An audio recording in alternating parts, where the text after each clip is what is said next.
Welcome back. So far in our journey through power electronics, we've pretty much been living in a theoretical paradise. We've treated our switches, our MOSFETs and IGBTs as if they were perfect. We imagined they could switch instantly with absolutely zero voltage drop, and that they never, ever got hot.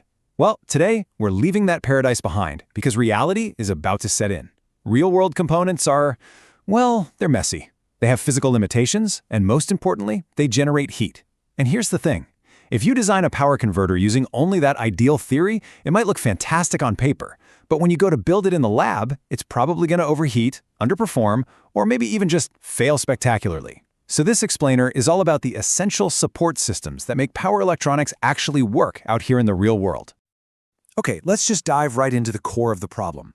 Over on the left, you see the dream, right? The textbook ideal. It's a clean, perfect square wave. The switch turns on and off in literally zero time, and not a single watt of energy is lost. It's beautiful, it's simple, and it's completely fake. It doesn't exist. Now, over on the right, that's reality. The switching waveform isn't a perfect square at all. It's much more like a trapezoid. You can see it has sloped edges. It takes a real, finite amount of time to turn on and off. And during those transitions, the switch is in this awkward state where it's seeing both high voltage and high current at the same time. And as you know, voltage times current equals power. That power loss has to go somewhere, and it shows up as heat. This is the fundamental problem we have to solve. So, to get from that ideal theory to a real working circuit, we're going to break it down into 3 critical areas. First up, we'll look at how we actually drive the power switch. How to turn it on and off really fast, but also safely. Second, we're going to have to tackle these incredibly dangerous voltage spikes that can literally destroy our expensive components in a flash. Third, we'll get into thermal management, which is really just the science of how to get the heat out before things start to melt. And then finally, we'll see how all of these practical hardware issues circle right back around and actually change the advanced mathematical models we rely on for our designs. All right, let's get into our first section, driving the power switch. I love the subtitle here, Controlling the Beast, because it's so true. You've got this incredibly powerful component that can handle hundreds of volts, maybe hundreds of amps. But how do you actually control it? How do you tell this beast what to do? As you're about to see, it's definitely not as simple as just hooking up a logic signal from your microcontroller. This is probably the very first question every single engineer asks when they move from the textbook to the workbench. I mean, it makes sense, right? A microcontroller pin can spit out a nice, clean 3.3 or 5 volt signal, and a MOSFET is a voltage-controlled device, so why can't we just wire them together and call it a day? The answer lies in this hidden, unavoidable characteristic of the switch itself. And the culprit has a name: parasitic capacitance. The best way to think about this is to imagine a tiny, unwanted battery that's built right into the gate of the MOSFET. Now, to turn the switch on, you have to fully charge that little internal battery. To turn it off, you have to completely drain it. And here's the kicker. To do this fast, we're talking nanoseconds, you can't just trickle in a tiny current from a microcontroller pin. No way. You need to absolutely blast it with a powerful spike of current. We're often talking several amps worth, just to charge and discharge that capacitance fast enough to get clean switching. So the bottom line is, we need something stronger. We need a buffer circuit that can take our weak little logic signal and amplify it into the high current punch that the MOSFET gate needs. And the classic, really elegant solution for this is a circuit called a totem pole driver. It basically acts as the muscle between the brains of our microcontroller and the brawn of our big power switch. And this is how it works. It's just a beautiful, symmetrical push-pull circuit. When your logic signal goes high, the top transistor, an NPN, kicks on. It acts like a switch that connects to your power supply, and it sources a huge blast of current into the gate, rapidly charging that capacitance and slamming the MOSFET on. Then, when your logic signal goes low, the top transistor turns off, and the bottom one, a PNP, turns on. It acts like a switch connecting to ground, and it sinks all that charge away from the gate, rapidly draining it and snapping the MOSFET off. Push, pull, on, off. It's simple and incredibly effective. But of course, just when you think you've got it figured out, things get trickier. In a lot of common circuits, like a buck converter, we have what's called a high-side switch. Now what this means is that its source terminal isn't tied to our nice, stable ground reference. Instead, it's floating way up high, and its voltage is constantly changing as the circuit switches. So to turn this switch on, we need to apply a gate voltage that is even higher than that already high floating source voltage. So how in the world do we do that? Well, the solution is just incredibly clever. It's called a bootstrap circuit. It's such an ingenious little setup. Here's how it works. When the other switch in the circuit, the low side one, is on, it pulls one end of our bootstrap capacitor down to ground. This allows the capacitor to charge up from a low voltage supply. Simple enough. But then when that low side switch turns off, and we need to turn our high side switch on, that fully charged capacitor is now lifted up, and its reference point becomes that floating source. It essentially becomes a temporary floating battery, providing just enough voltage to kick that high side gate well above the main supply rail. It's a brilliant piece of self-powering engineering.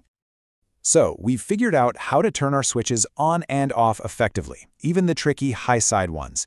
But our next challenge is just as critical, if not more so. We have to protect the switch from destroying itself.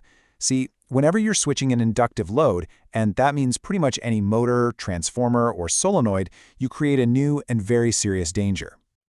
This quote really gets to the heart of one of the fundamental laws of physics that power electronics engineers fight against every single day. Inductors are stubborn. They absolutely hate changes in current. So when you try to abruptly stop the current flowing through one by turning off a switch, the inductor's going to fight back. It will generate a massive voltage spike, sometimes hundreds of volts, as it desperately tries to keep that current flowing.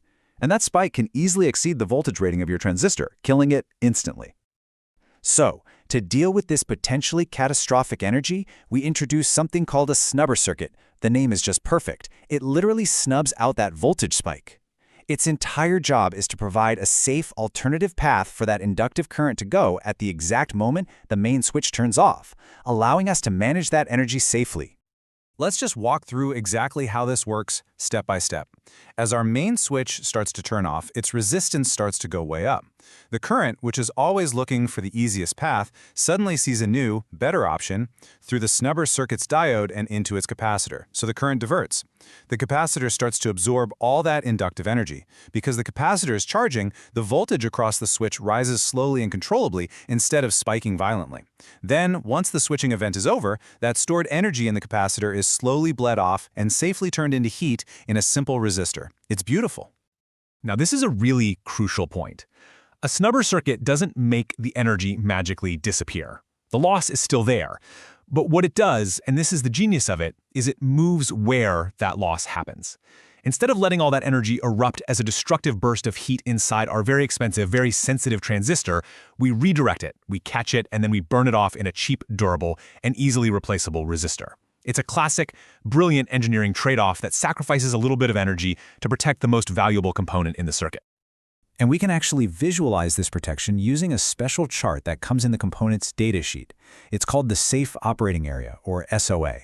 You can think of this graph as a danger map for the transistor.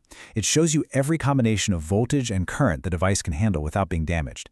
Now, during switching, the state of the component traces a path across this graph. Without a snubber, that path might swing way out into the forbidden territory, causing immediate failure.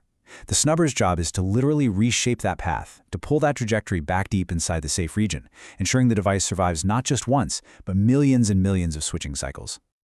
All right, let's move on to our final practical challenge. All of these real-world imperfections we've been talking about, the switching losses, the energy we burn off in our snubbers, they all have one thing in common. They generate heat. And if we don't have a solid plan to get that heat away from our components, the circuit is going to literally cook itself to death. This brings us to the absolutely crucial topic of thermal management. Now, the absolute best way to understand and actually calculate heat flow is by using a powerful analogy that every single one of us already knows inside and out: Ohm's law. It sounds weird, but by treating the flow of heat just like a simple electrical circuit, we can take really complex thermal problems and make them much, much easier to solve. The power of this analogy is just how perfectly all the concepts map over. In our new thermal circuit, the power being dissipated, measured in watts, acts just like current. It's the stuff that's flowing.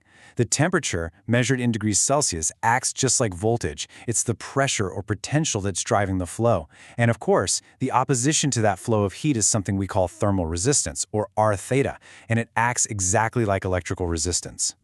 This amazing concept allows us to model the entire path of heat flow just like a simple series resistor circuit.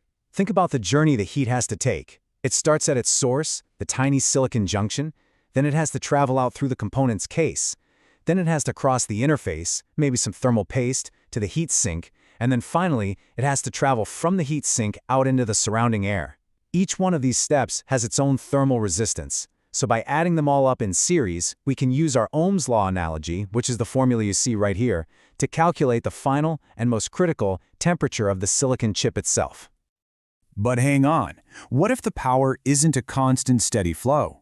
What if it's just a short, powerful pulse? For that, we use a slightly different concept called transient thermal impedance. See, heat doesn't travel instantly. It takes time to soak into and propagate through a material. A very short, high-power pulse might not even last long enough for the junction temperature to rise to a dangerous level.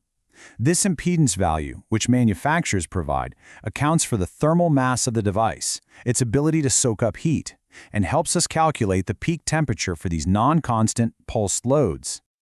Okay, for our final section, let's tie all of this back to where we started, the theory. How do these very practical, very real hardware choices, the drivers, the snubbers, the heat sinks, how do they actually affect the advanced mathematical models we use to design our circuits in the first place? As you're about to see, these aren't separate worlds at all. They are deeply, deeply intertwined. And this is exactly where practice folds back and influences theory.